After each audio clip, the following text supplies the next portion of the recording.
各位网友，大家好，今天是2021年4月24号，星期六，欢迎大家参加王健每日观察直播1的节目。我们今天的题目是习近平赴三亚高调参加新军舰入列的背后用意啊。那么我们今天又迟到了，非常抱歉。我们之前做了我已经准备了一个题目，但是后来我看到一些其他的内容，我就觉得我还是应该做这个内容，所以我就重新准备了这个习近平的这个内容啊。那么我先说新闻，我回头再跟大家解释我之前做的是什么内容，我等一下也会跟大家讲一下啊。先讲习近平啊，国家主席习近平4月23号到海南三亚出席3艘主力军舰入列的仪式啊。那么新华社报道说，海军3型主战舰艇啊，那么长征18号、大连舰、海南舰在海南三亚军港集中交接入列啊，国家主席习近平出席这个交接入列活动，并登上舰艇视察啊，那么然后接见这个舰艇科研生产人员和海军部队官兵代表，参加这个军委副主席张又侠主持仪式，军委副主席许其亮宣布舰艇入列和舰艇名舷号，然后是中办主任丁薛祥啊，这个副总理刘鹤啊，这刘鹤是基本上是给习近平挎在裤腰带上，到哪儿就都带着。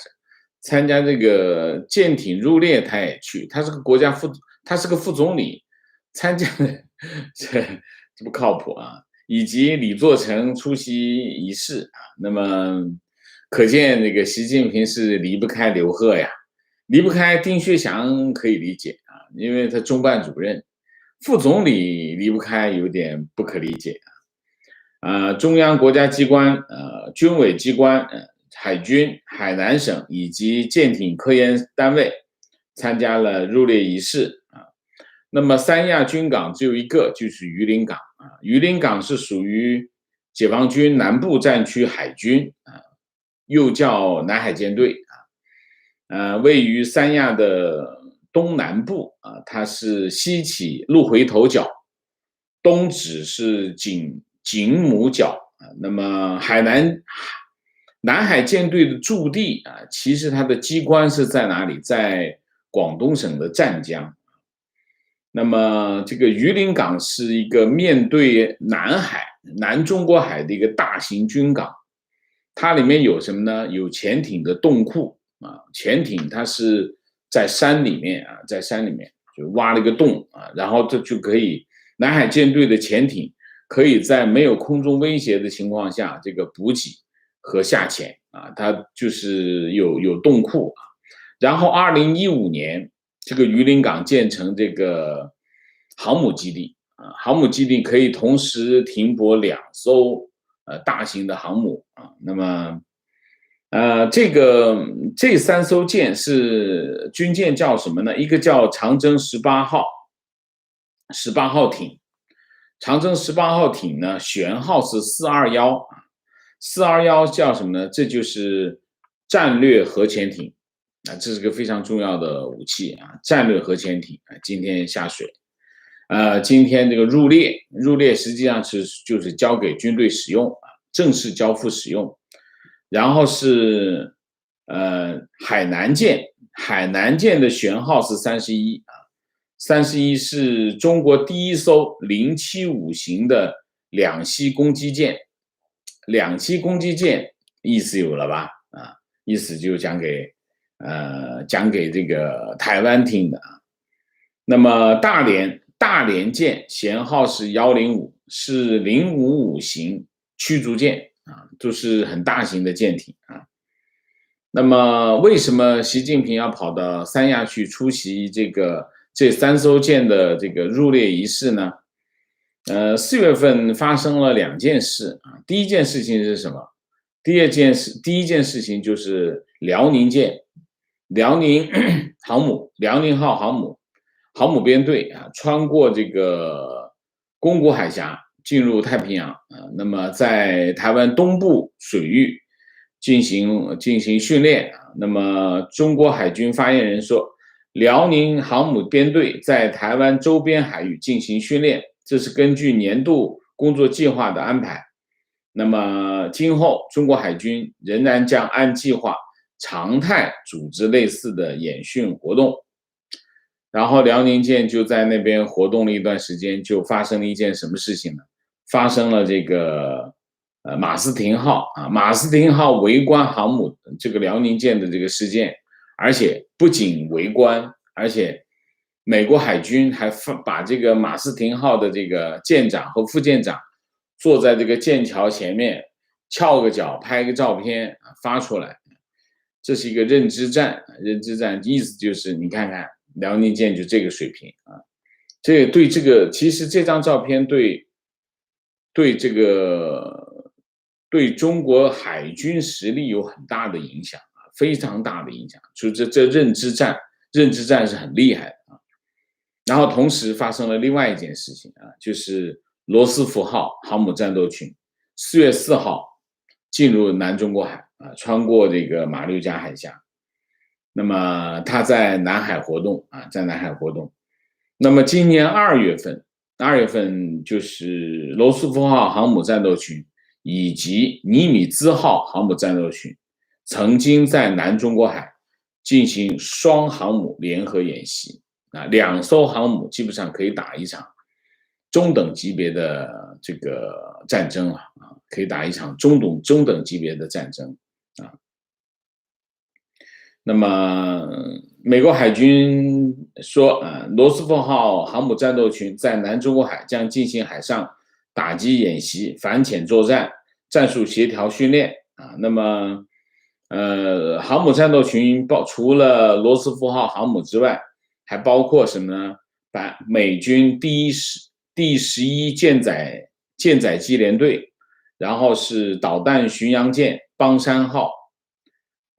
邦克山号，然后第23驱逐舰中队和导弹驱逐舰拉塞尔号啊。那么除了罗斯福号航母战斗群重返南中国海以外，英国、德国等欧洲国家也宣布会派军舰前往南中国海。德国官员说，计划今年8月份派军舰前往亚洲。军舰返航时将途经南中国海。英国方面也宣布，年内会派遣伊丽莎白女王号航母前往南中国海。南中国海是美国的战略重点非常重要，对美国来说是一个非常重要的战略重点地区，所以它不断的在南中国海投入军事资源。对中国形成战略威慑啊。那么当然我们知道，在过去10年中国在南中国海进行这个岛礁建设，这其实是一个非常重要的一个战略布局啊。那么习近平亲自去三亚出席这个3艘舰，有战略核潜艇，这是很厉害的武器啊。那么是什么意思呢？就是抗衡这种压力啊，抗衡这种压力。那么中国的战略方向是什么？中国的战略方向是2个方向，一个是台海啊，台海是，但是台海虽然外界一直在提出警告，说台海有军事危险，但是在我看来，台海的这个军事风险远低于南中国海为什么？在中国大陆这一边，它的战略方向是2个，一个是台海，一个是南中国海。对于中国来说，台湾海峡或者是台湾问题，基本上是政治问题军事是个手段，真正要达到的是政治目的。但是在南中国海，就是赤裸裸的军力的对比，没有其他的，没有更多的其他的因素啊，核心的问题全部都是就赤裸裸的军力对抗。所以你习近平到这个三亚去啊，就是抗衡这种压力。因为对于美国来说，中国的虽然不断的有美国的各种将领都在讲啊，中国在大力的发展海军，中国的海军军舰下水就像下饺子一样啊。那么而且讲中国的这个海军的这个舰艇的数量已经超过了美军。这都是没有意义的，因为这个不是同一个量级的对比，这没有可比性，基本上没有可比性。所以，中国还没有解决军舰的造船的问题啊，它连造船的问题还没有解决，所以你就用军舰的层面，就是战略武器、战术武器的这个层面来进行对比，那还相差很远。虽然不断的有人在中国的美国的各级军官啊，就是将领啊，都在讲中国威胁很大。你可以把它当做一个什么呢？你可以把它当做一个拿预算的政治工具吧，或者政治手段吧。我真的不觉得中国的海军对美国的海军形成了威胁，这是非常荒唐啊！但是不管怎么样，习近平做这个动作非常高调啊，这个新华社、人民日报都拿它做头条啊，这是高调，这是对美国在南海的这个军事资源、军事威慑的一个反制啊，非常强硬的一个反抗啊，这是一个。我们今天有3段内容，都是针对美国的啊，就是这3个动作都是针对美国。这是一个习近平跑到三亚去啊，第二个就是谁呢？第二个是王岐山啊，王岐山出席什么呢？4月24号出席纪念中美乒乓外交50周年活动。发表这个视频致辞啊，那么他说了一段话啊，他说当前中美关系正处在紧要关头啊，巴拉巴拉巴拉，基本上这句话无关痛痒，反正就是搞好关系，意思就搞好关系，因为乒乓外交嘛啊。这个活动是谁举办的？这个可以注意一下。这个活动是中国人民对外友好协会啊，然后体育总局，然后是中国美国人民友好协会啊，这个我没听过啊。然后还有谁呢？基辛格也发表了这个视频致辞啊。基辛格这个叫什么？咸鱼翻身，老咸鱼翻身又来了一下啊。中国人民对外友好协会啊，你可以看啊，我们以前讲过，中国对美的这个统战有3个层次啊。第一个层次当然是外交部啊，统战部，这是一个层次啊。其中第2个层次就是各种协会，各种协会呢又分2种啊，一种是半官方式的协会组织啊。那么中国人民对外友好协会就是属于这个半官方的形式。那么还有一个什么中国美国人民友好协会，这个就是属于下一个层次，就是不那么有官方色彩，但其实还是中共掏钱办的。那么你可以看到，他在川普政府的时候，还有第3个层次，就是各种同学会、同乡会啊，这是另外一个层次啊，这就是比较草根了，已经到。那么在川普时代，这2个层次，所以第1个层次、第2个层次全部停摆。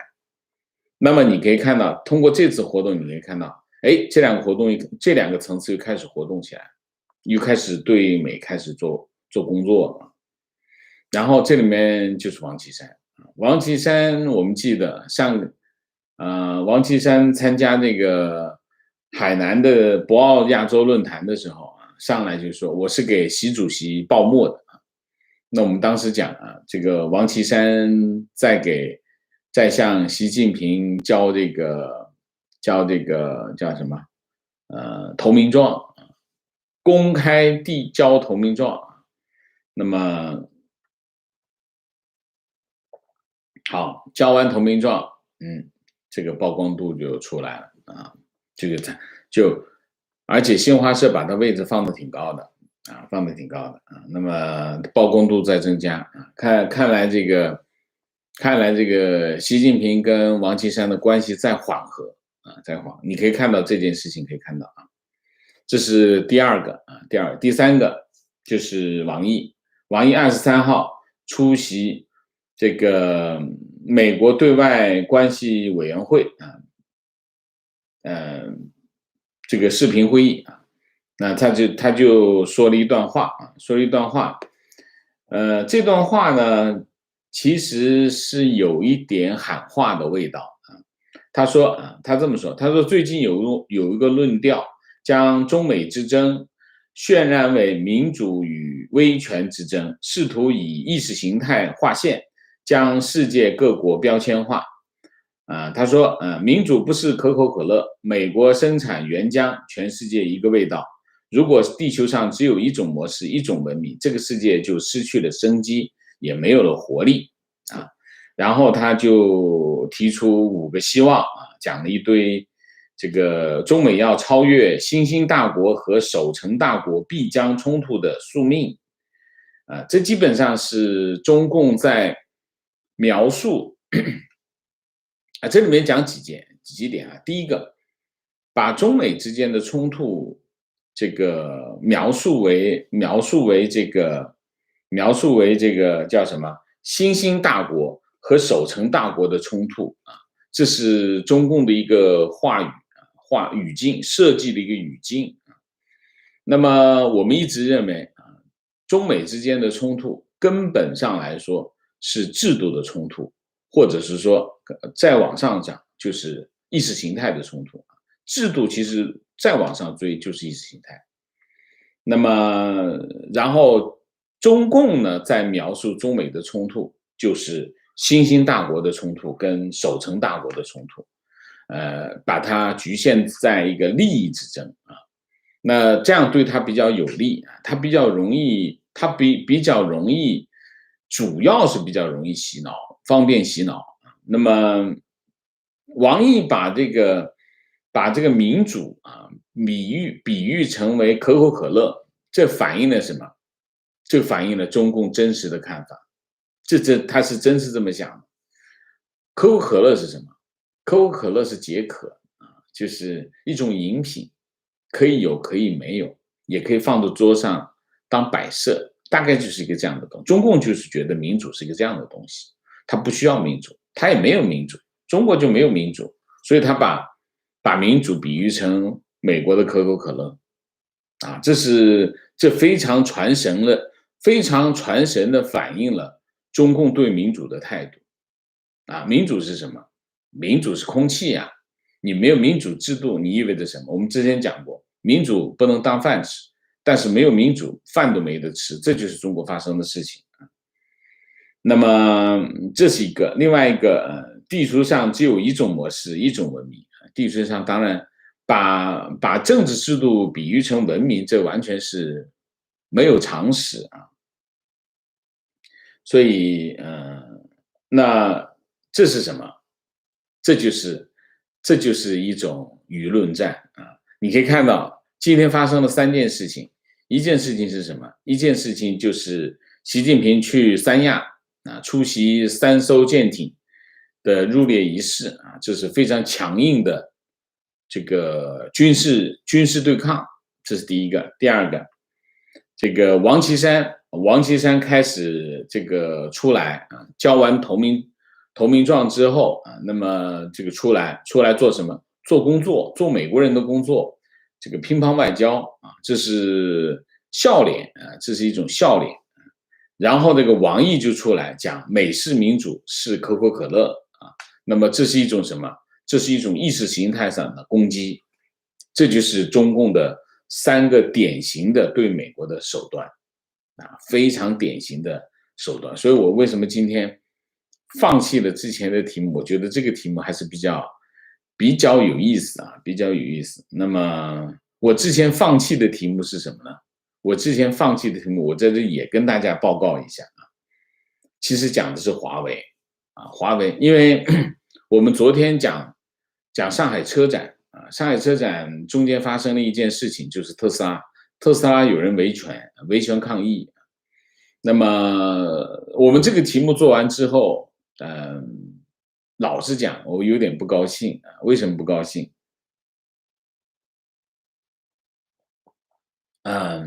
我们受到了系统性的攻击受到系统性攻击。系统性攻击的背后是什么？背后是钱我不说了，我不往下说。我会把那些系统性攻击的帖子全部删掉我提醒我们的网友提醒我们自己的网友，大家小心，在特斯拉这个帖子下面有系统性的攻击从节目结束到现在，这个系统攻击没有停过我解释一下2点。第一点，在特斯拉这件事情当中，到目前真相还没有出来，就是说这个维权的张女士和特斯拉这2方到底谁对谁错，没有结论，因为现在还没有结论。所以有人说你为什么不讲你支持谁反对谁，或者是这是到底性质是什么性质？没有人现在知道性质是什么性质，因为这件事情没有结论，这是第一个。第二个，我帮大家这个专题主要是帮大家把这件事情的来龙去脉梳理一遍。梳理一遍之后呢，告诉大家在这件事情当中，其实让这件事情变成今天这个局面的一个核心的原因是什么？特斯拉的公关工作非常烂，这就是昨天的我的题目。至于其他的衍生的东西，那有些人在这里面指出是官方媒体有什么意图然后指出中国政府有什么意图，你可以去讲，但是你要有依据要有依据。比如说你认为谁谁谁在干什么东西，依据是什么？根据有一件事情，然后你推导出这个结论来，这个没问题你可以做一个判断。但是只是在这里做一个猜测，做一个评价，没有意义。为什么？没有根据。所以我这里特别提醒我们做新闻就必须要有依据，我们得出结论必须要有依据。因为这件事情我们看到这个结论，如果没有这件事情我们看不到这个结论，你直接提出这个结论就没有依据，好吧？那我就讲一下为什么我会看到华为这件事情。昨天的这个新闻做完之后，其实上海车展有个更大的新闻，就是因为出了这个维权事件，那条新闻就被摁住了。这个新闻是什么？就是华为在做车华为做车，我其实准备了个专题，就是分析这件事情到底是怎么回事那么华为到底是在做车还是怎么样？它到底这事靠不靠谱？其实呢，它是2件事。第一件事情呢，就是华为帮人卖车这个卖的这个车叫什么呢？卖的车叫赛力斯这是一个民营企业。赛力斯是一个民营企业叫小康集团和东风大家都知道二汽国企合资成立的一家公司叫赛力斯做的一个牌子，而且他还特地跑到这个硅谷去注册，然后再回来镀个金再回来，但卖得很惨。去年卖了多少？今年一季去年的销量是791辆，今年1季度的销量只有多少？150辆。第3月份的销量是多少？54辆，很惨，这家公司非常惨。这家上市公司啊，上市公司它去年的亏损13.8亿到17.8亿啊，这上市公司的亏损13亿，这赔大钱，所以华为呢就跟他合作啊，就是新瓶装旧酒，讲是跟他合作，用了他的这个技术那个技术，然后其实就是换了个名字，啪拿出来给他卖。华为帮赛力斯卖车，卖的好吗？卖的非常好，2天卖了3000辆，辛辛苦苦2天卖了3000辆，这是一个。另外还一个是什么？另外还一个就是北汽，跟北汽合作啊，北汽就完整的采用了这个华为的汽车解决方案。华为就通过北汽的这个叫什么？叫阿尔法 S 这个车型，这个是一个全新的车型，就是北汽推出的全新的车型，然后用了什么呢？华为的解决方案。华为的这个解决方案呢，重点的卖点是什么？自动驾驶。华为通过华为这个叫阿尔法 S 把它的自动驾驶推出来，这件事情，其实这个专题是想分析华为到底想干嘛，因为华为现在手机卖不动了，手机没法卖，手机业务没有了，华为现在其实处于一个非常危险的境地啊。一方面呢，手机这块你就不惦记了啊，基本上你不用等它把芯片用完，那基本上中高端的手机就没有了，剩下的全是低端手机。低端手机用它自己用中兴，用其他的芯片啊，国产芯片就可以卖，但是已经没有竞争力，对他来说不挣钱，低端手机不挣钱，这是一块手机不用考虑。然后剩下的就是5G 现在在赔钱，在投入期赔大钱啊，这块是投入期，这个电信公司在赔钱，他钱也拿不回来，这压着大量的占款，那他现在干什么？他现在急于寻找一块业务去弥补手机的损失啊，所以当时的谁呀？当时的余承东说啊，受美国制裁之后，手机业务遇到困难，汽车销量虽然没有手机量大，但是单价高，可以弥补这个手机销量的损失。他这个话说大了一点，其实没办法弥补手机的损失，因为你他在做什么？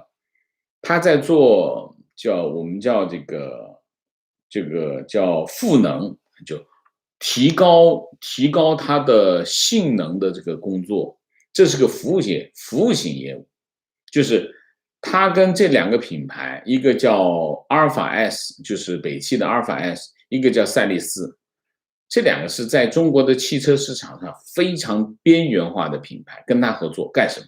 他想干嘛？华为想试水，看看他到底对这个业务怎么样。华为是不是想做一个服务商？当然不是。为什么？挣不了多少钱，那这个辛辛苦吭哧帮别人做生意啊，华为不是没有这样的想法，华为绝对没这样想，因为这块业务是不够养活华为的。华为这么大的体量，你做个服务行业那是不行，一定要做产品，一定要进入市场。所以华为找2个不那么主流的品牌来进行合作，试一试，看看我在这个领域做的怎么样。他最终要干嘛？你通过这件事情你可以看得很清楚，华为是要做汽车的。他必须做汽车，除非他在这2个品牌的合作当中，他发现我干不了，那得另外找。但是对华为来说，他的时间在不断的流逝啊，这是对他来说时间非常的宝贵，他有的时间已经不多了，他必须尽快的找到一个新的业务支撑，那就应该是就是华为汽车。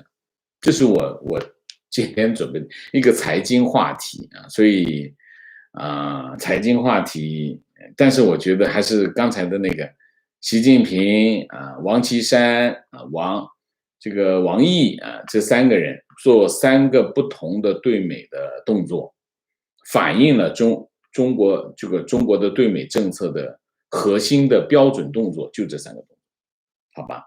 好，那我们今天的主题就讲到这里，我们下面进入互动。进入互动之前，温馨提示，请大家点赞，请新来的网友订阅，请大家加入我们的会员，支持我们做更好的节目。我相信今天还是有很多拿钱干活的人请美西千万不要客气，给我狠狠的收拾他们。好吧，进入互动之后呢，请大家不要聊天，4个情况、问题、观点、情绪，好吗？好，明谢，Couch Potato， 谢谢，Soya Bean， 谢谢。好，提问：习对军队情有独钟，这是他在党内立足之本，也是他对外宣示强国之梦的表演场。但是辽宁舰被蔑视，让习心虚。请王先生评价一下中国海军的总体实力，比如说跟日本海军对比。中国海军的实力，怎么说呢？中国海军的实力呢，基本上，中国海军有没有实力？有实力，但是它的实力，不那么强。为什么？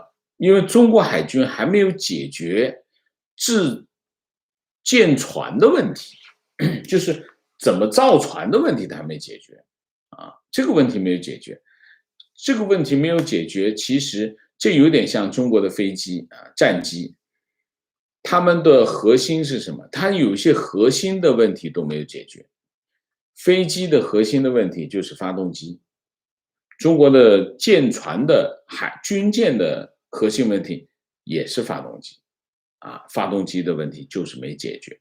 没解决呢，你想一下，军舰首先它是一条船，你要有动力，而且要有和它匹配的一个动力。我那天看了一个，我就不是个军迷那天我看到一个视频，这个视频的叫什么名字？我推荐一下大家可以去看一下我给一下他把中国的这个辽宁舰的这个我推荐一下，叫光锐狠健谈大家记一下他就分析了一下，分析了什么呢？分析了这个辽宁舰它的编队辽宁舰是一艘这个叫什么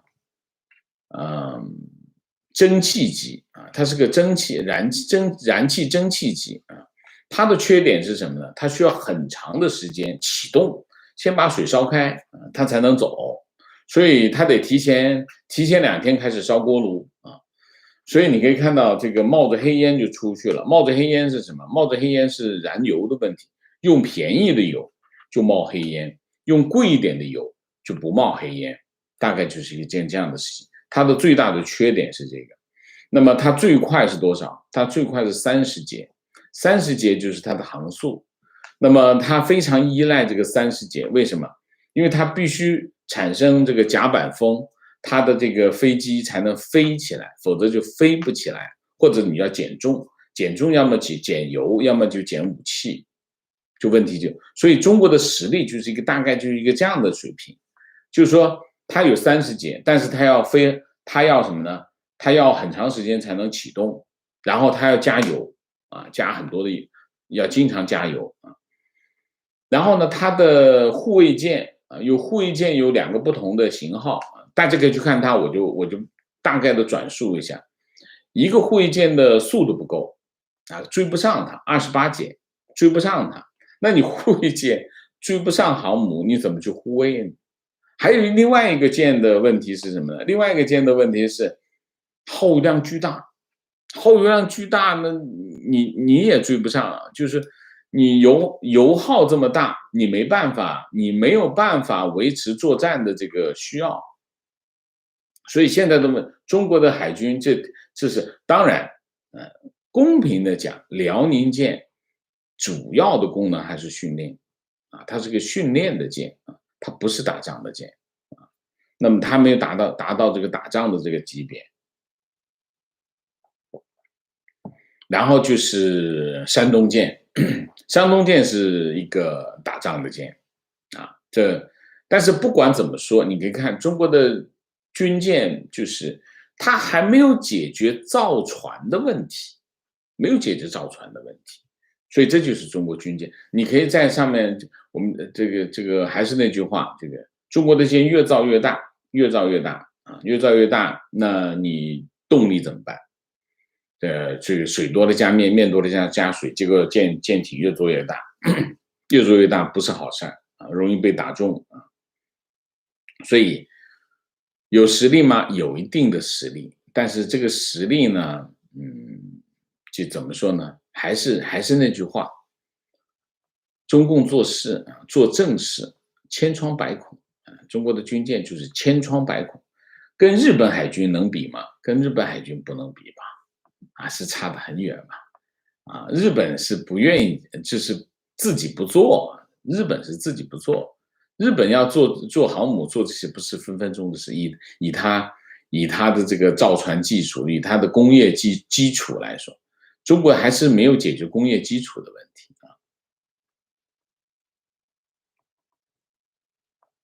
我上过军舰，我上过军舰啊，我去过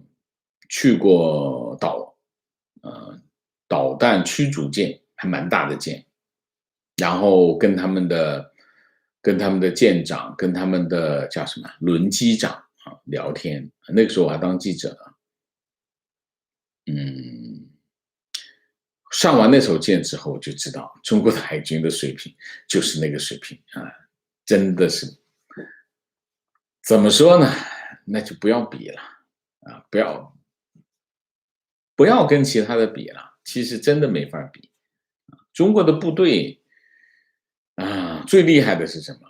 喝酒，喝酒真厉害啊！其他的不好说啊。中国的部队也是这么多年没打过仗，一个没打过仗，第二个腐败，非常的腐败，第三个，哎呀，真的是水平真的是比较水啊，比较水。观点造军舰容易，造军舰不容易，我不同意。造军舰最难，因为核心技术不解决，真的是没有办法啊。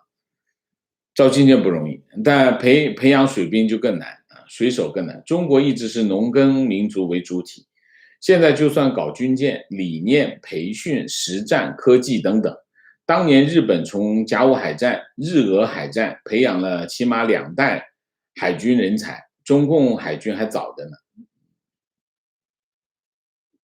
怎么说呢？我举一个例子啊，那个轮机长跟我讲，他说跟他们海军、跟他们舰上的这个士兵说，不要站一边，不要全部挤到一边去，就是不听，就差一点翻船，因为他吃水，因为他没有训练的时候，船的负载是很少的，就没有装弹药，这个没装，那个没装，补给没装，它吃水很浅，吃水很浅的时候，这个你人不能够全部站在一边去，站在一边去真的会翻，因为你吃水吃的很浅。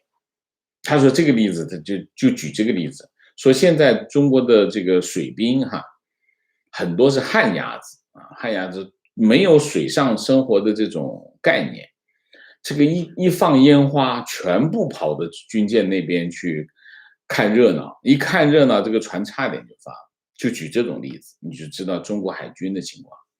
这还是在南海啊。提问：中共的下饺子军舰是否有战力？暂且不说，但是中共的战力提升，不是更提醒西方国家提防我哦，不然你会吃亏的。中共抵抗外部压力的工具，难道只有这一个吗？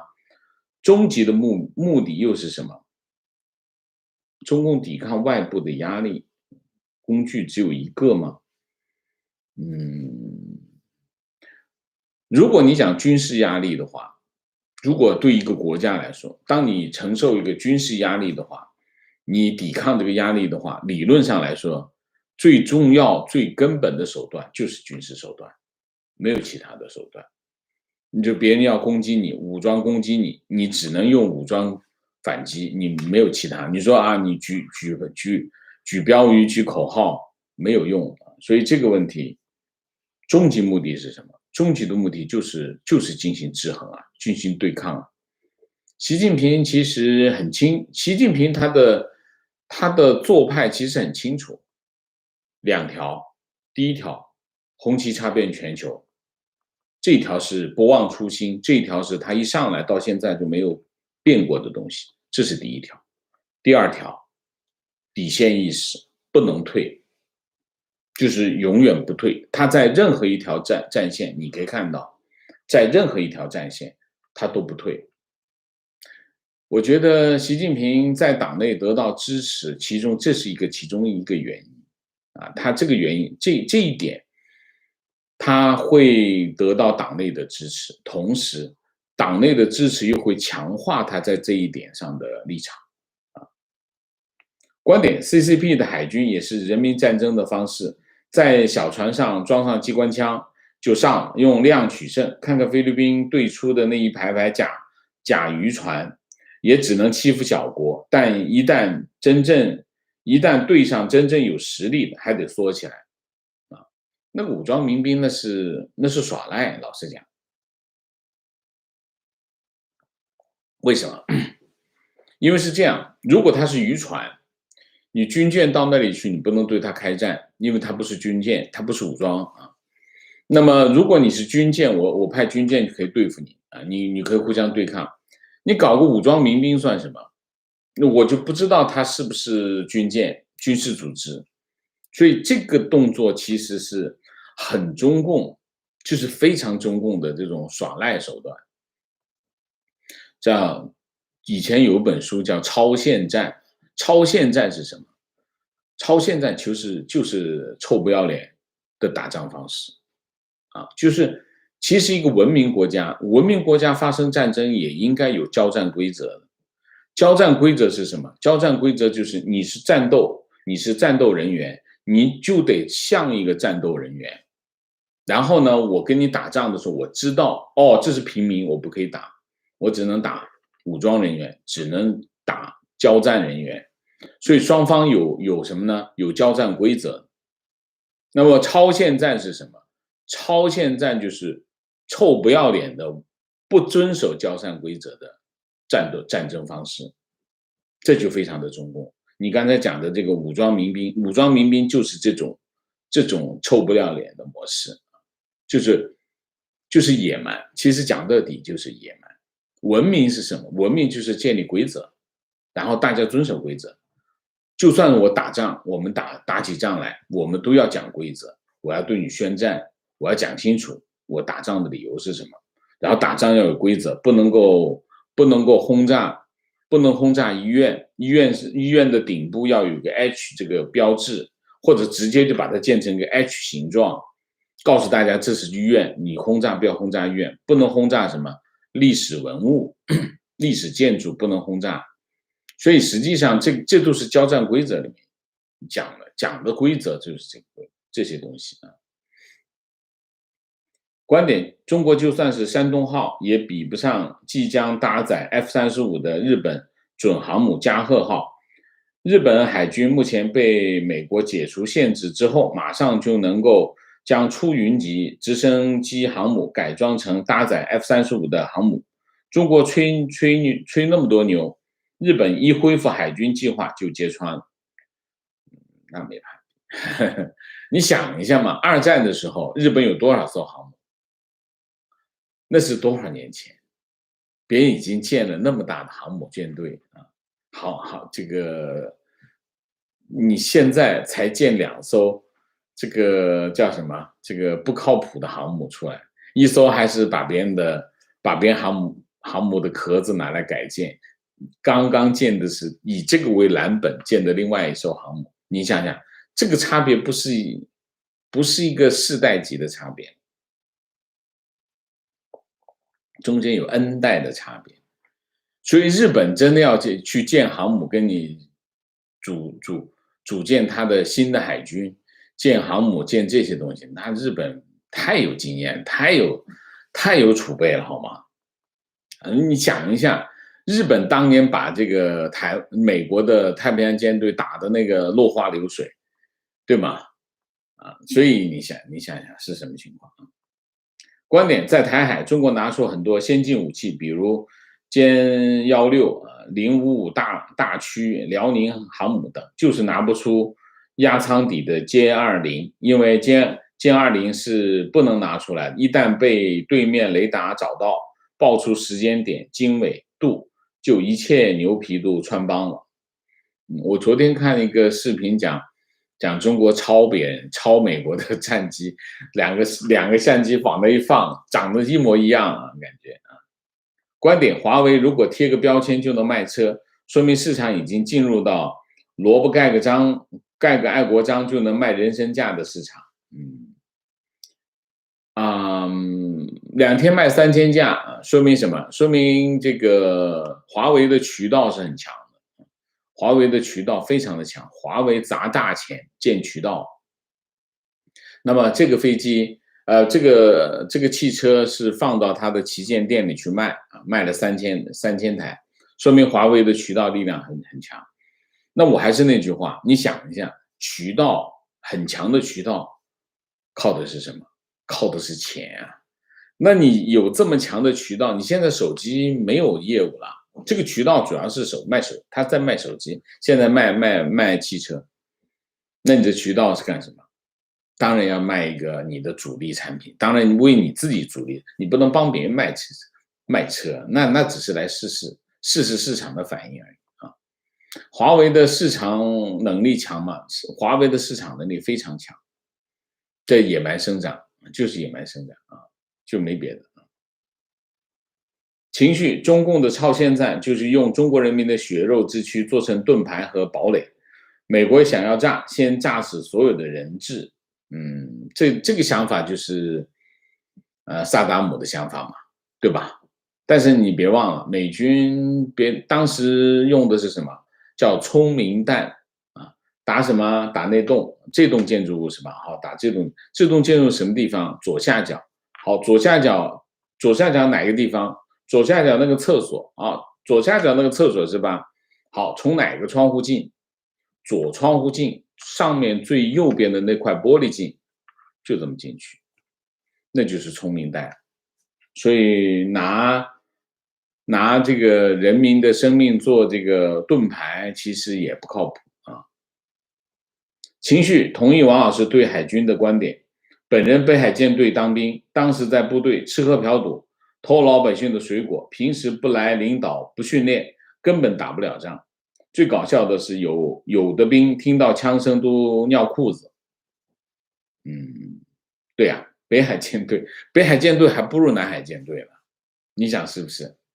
南方还是有湿水性的人更多一点，北方湿水性的人更少啊，所以北海舰队我认为应该是最弱的啊，最强的应该是南海舰队、南海舰队跟东海舰队。东海舰队有实战的需要，南海舰队其实面临的军事压力最大啊，应该是这样啊。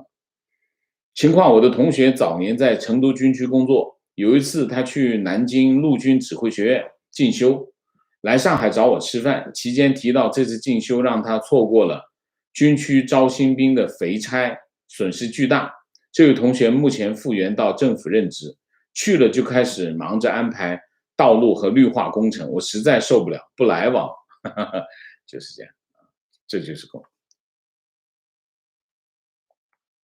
招新兵送钱，我都不理解这些人把孩子送进去，送到部队去还送钱啊，我真的不理解。当然有很多很穷的地方啊，把孩子送进去算混个饭吃，未来有个工作，但现在又不包分配，或者是分配的根本不靠谱，都是保安工作，有什么意义？你直接去当保安不就完了？你还都当兵再去当保安？我不知道，其实我有点不理解，就是这个送孩子去部队，城里有一些人还是觉得部队是个训练人的锻炼人的地方，至少身体会好啊什么的这种观念。其实部队是最脏的地方，真的部队是最脏的地方。一个好好的孩子放进去，那就是坏了。那这个部队出来的人，嗯，这样刚才这个网友说的，吃喝嫖赌啥都会，真的啊，三观全乱，三观尽毁，然后就是正事儿不干。观点：辽宁舰的原型瓦良格号是根据当时苏联的海军战略进行打造，而苏联海军的战略思想，航母的作用类似于海上移动火力堡垒，所以它的舰载机很少，由此辽宁舰有多少战力可见一斑。观点：中国二战期间海战几乎为零，战术上也差很多。日本是跟英国学的现代海军，至今仍然在传承。日本海自是可以驾驶无动力帆船航海的，那是海军不断代的历史传承表现。中国海军早就不会那些了。日本只要有垂直起降的 F-35，中国海军就不够看。观点：中共的超限战就是把中国所有人捆绑在一起，如同过去的地道战，有点像越南战争啊。人民战争人民战争这个概念就是毛泽东发明的。人民战争的概念是什么？人民战争的概念就是让老百姓一起跟你去打仗，就这个意思。这是非常不要脸的事情啊！老百姓又要给你提供军费，要给你提供军粮，然后还要跟你一起去打仗啊！这什么鬼啊？这就是中共的思想，这个思想非常的龌龊啊！就是说让对方不知道哪些是战斗人员啊。观点：中国军队内部的腐败触目惊心，说是军费投入巨大，到底有多少实效？外人根本无从知晓。部队里面很多贪污腐败和人权案子，对于普通人和外界来说，里面就是个信息黑洞，透明度非常低。无论他们怎么吹，我始终认为中国军队从装备到人员根本就不具备战斗力，我是这么认为啊。我有接触过部队，我知道有没有战斗力的部队，我认为也是有的，但是不多啊，但是不多啊。就是说第一个这么多年没打过仗啊，最近的一次应该是越南吧，啊，最近一次应该是越南吧，啊，还打成那个样子啊。然后你现在还有什么？你跟谁打过？就是在那个中印边界用狼牙棒，用狼牙棒跟对方打了一架，就是打群架咯，就是那场群架咯，还死了那么多，比对方死那么多人啊。有战斗力，我不觉得。贪污这件事情，贪污然后腐败，就是买官这件事情，在中国的部队就已经决定了他没有战斗力。其他我不说啊，你就说买官，每一个岗位啊，上将、中将、少将，然后上校、大校，每个岗位每一个明码标价，这个情况你就没有战斗力。为什么？因为那些岗位都是买回来的，你想想什么情况啊？观点：独裁国家的百姓都很疲弱，一是因为暴政，二是因为贫困，三是因为反人类，四是因为政治高压，特别是中国人严重营养不良，在战场上坚持不了多久。观点：这里面有一点我想说一下啊，讲这个问题讲到这个，我来美国最大的感受是什么？来美国最大的感受就是美国人真的喜欢锻炼身体啊！美国人你到处看到的是健身房，然后就是到处都我最近买了一个这个健身这个椭圆机啊，我也想锻炼锻炼啊，受他们感染。然后你就看到美国人要么就在跑步，要么就在遛狗，叫美国人真的喜欢狗，所以你基本上两个人，你要是没有话题，你就说你的狗就好。然后我们家有一只狗，然后经常很多人就很喜欢他。但所以美国人就是这样，他非常对自己的身体非常的在意，就是锻炼身体、健身，不断的健身。中国人对身体是鄙视的，就是认为这个四肢发达就是头脑简单，所以中国人是不健身的。中国人是强调什么？强调我用智慧，我用计谋。所以打仗这个东西嘛，你肯定一方面当然需要智慧，但是需要身体，因为这是个武力的武力嘛，武力要靠身体来实现嘛。如果你不能实现，不能靠身体，怎么实现你的武力？所以在这一点来说，其他的不讲，中国人不解决身体的问题，所以你看这个美国的这些小学生，个个壮得跟牛似的。那为什么？天天你看美国这些孩子天天在外面奔跑，不断的奔跑，各种各样的活动。那我再说一个更具体的例子，他们的课外活动，以我女儿为例，大部分是体育活动，棒球、网球、芭蕾啊，不，这个体操，我女儿至少3项都是跟体育有关系。这最多的是体育，所以中国人要尊重什么？尊重自己的身体，尊重个体，中国才有强大的军队。中国人如果不重视这个问题，我觉得打仗肯定还是有差别的啊。打仗你首先要背那么多装备嘛，对吧？几十公斤装备背着，你要跑到一个位置上去，不容易的啊。观点不受约束的集权模式下，定于一尊的个人，理论上是可能做出任何事情。面对这样的对象，所有的理论分析都反而失去了意义。对将要面临的民族悲剧，似乎已经是必然。OK， 观点：洗脑体制导致了年轻人大脑被封印，唯一的优势就是所谓的吃苦耐劳，不会有真正的顶尖技术出现。提问：一个国家的崩溃最终原因是什么？经济的破产，对人类的迫害，老百姓的自我觉醒，小概率事件，还是军事对抗？中国大陆的人民需要经历什么才能摆脱现在的状况？一个国家的崩溃，首先不是那么容易发生的事情啊。就现代国家，我们讲的是现代国家，因为现代国家都比以前要更加精密啊，所以没那么容易说崩溃就崩溃了。那么中国就更是如此，所以中国没那么容易崩溃。它作为世界上第2大经济体，中共在它的政权建设方面投入非常的大啊，所以没那么容易崩溃。我们如果要观察这个中国的这个情况，我们讲一个国家要解体，有很多很多的原因，也需要很多很多的条件，因为它内部有很强的这个控制力。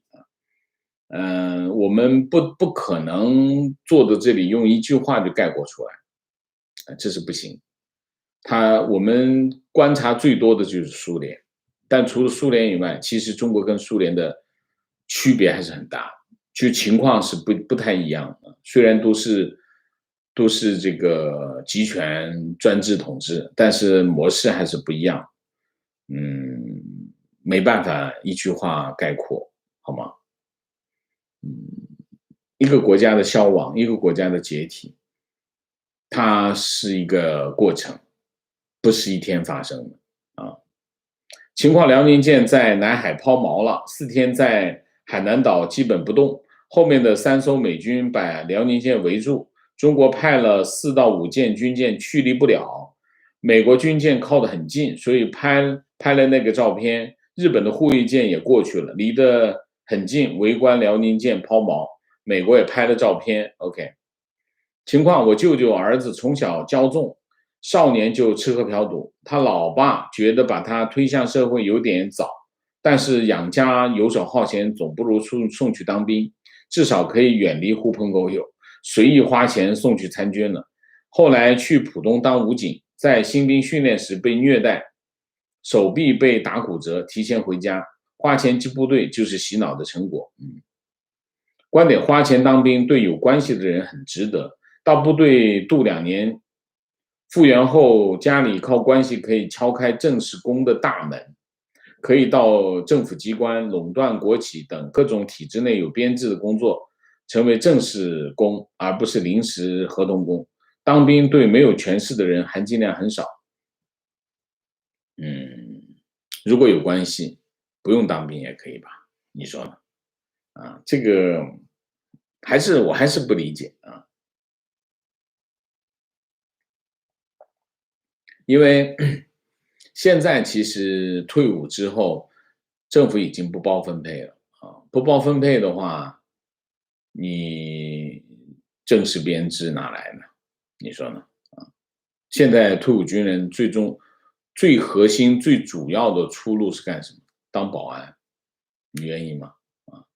你说的这个政府部门啊、机关垄断国企啊、有编制的这个，那得多强的力量啊！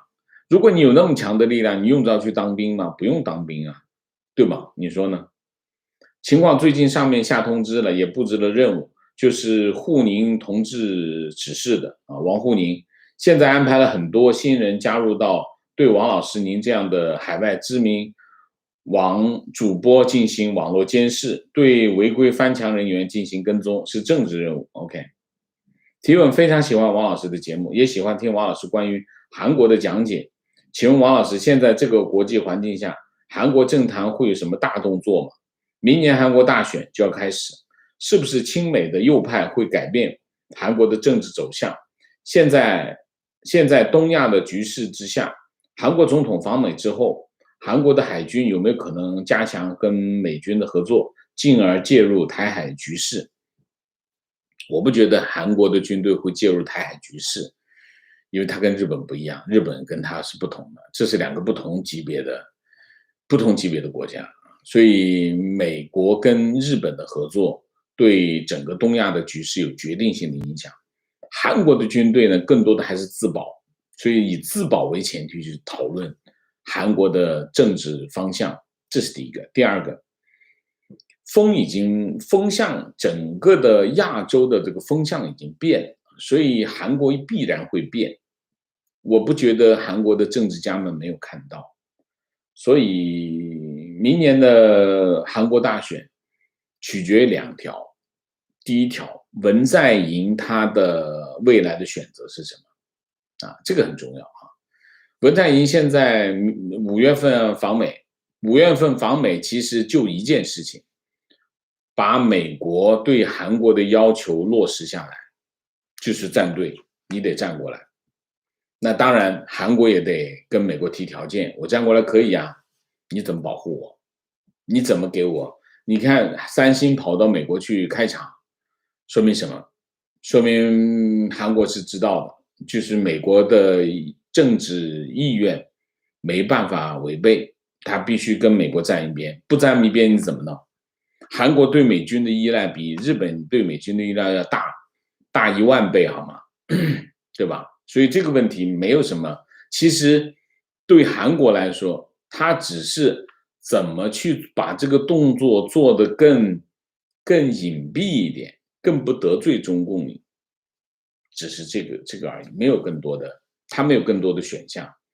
在某种程度上来说，中国会不知道吗？我不觉得。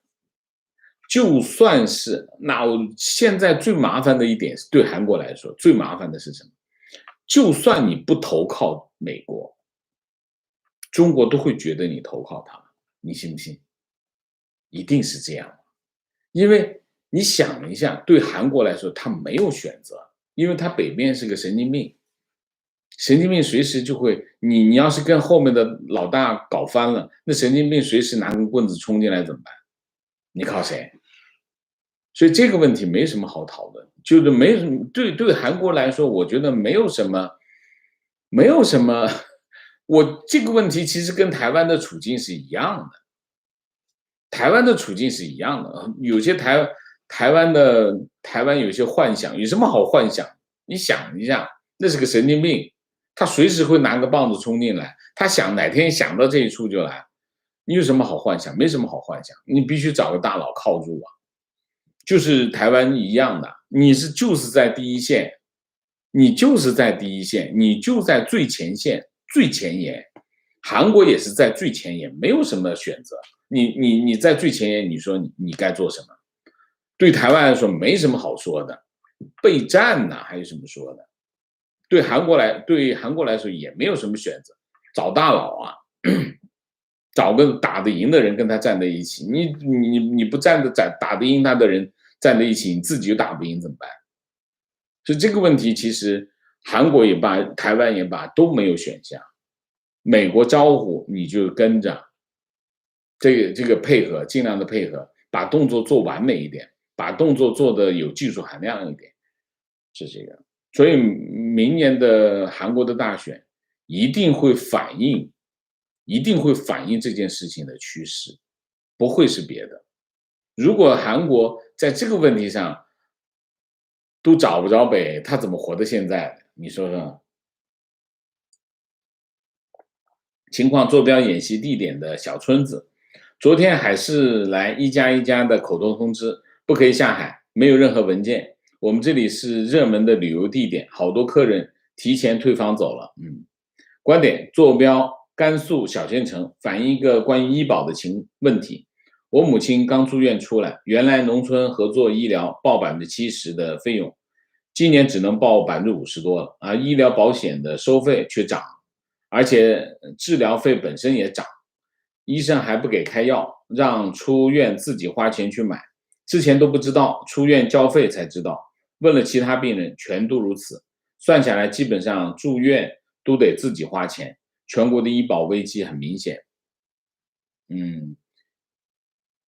有个新闻我是没报啊。我们之前我印象中是在去年年底，我们报过一个，就是医保改。怎么改？原来医保是这样，原来医保是公账，医保是分两块，一块是公账，一块是个人账。公账就是统筹啊，公账就是大锅饭。这个个人账是它怎么分的呢？医保有2部分交款，一部分是个人交款，一部分是单位交款。单位是2，个人是1，大概是这样的比例。那么原来的分配是怎么分配？个人交的1放到个人账户，然后单位交的2，就是一半放到公账，一半放到个人账户。那么新的改革是什么？新的改革把单位的全部拿走，放到公账上去，个人只剩下了1，公账收了2，这就是新的改革。这个新的改革说明什么？说明公账的这个钱兜不住了。兜不住怎么办？兜不住就把所有的单位的拿走，放到公账里面去，盖不住了。没有别的原因，只有这个原因啊。这个改革的核心就是这一点。所以你在你那里发生的事情，通常越边缘的地区，它的医保也好，社保也好，这个养老金的问题会越早发生，因为它要先盖住中间，所以边上会先出问题啊。情况，国内如秦晖这样的学者，通过调查对解放区土地改造真相予以揭露。共产党通过土改胁迫农民杀害另一部分被认定为地主的农民，让农民双手沾满鲜血，其实就是胁迫他们向 CCP 交投名状。农民支持共产党打内战，不是因为认同，也不是因为得到了那一点点土地，而是内心的恐惧。农民支持共产党，支持解放军打仗，这是共产党说的，不是农民说的啊。你看看解放区的组织，就是农民没有选择，让你交公粮，你就要交公粮；让你去支援前线，去推小车，你就去推小车。你不去推小车的话，开批斗会啊，这叫支持吗？这不叫支持，这是胁迫啊！共产党这种事情那就干得多了啊。观点：台湾还没有醒的是国民党韩粉，退休军公教，这些人的共同点就是宁愿被中共统一，也不愿意民进党执政，一群自私鬼。我们在岛内也得跟这些人拉扯，很无奈。他们有一些是幻想啊，有一些是鸵鸟啊，跟民进党有仇啊，跟民进党是有仇，这个没有疑问啊。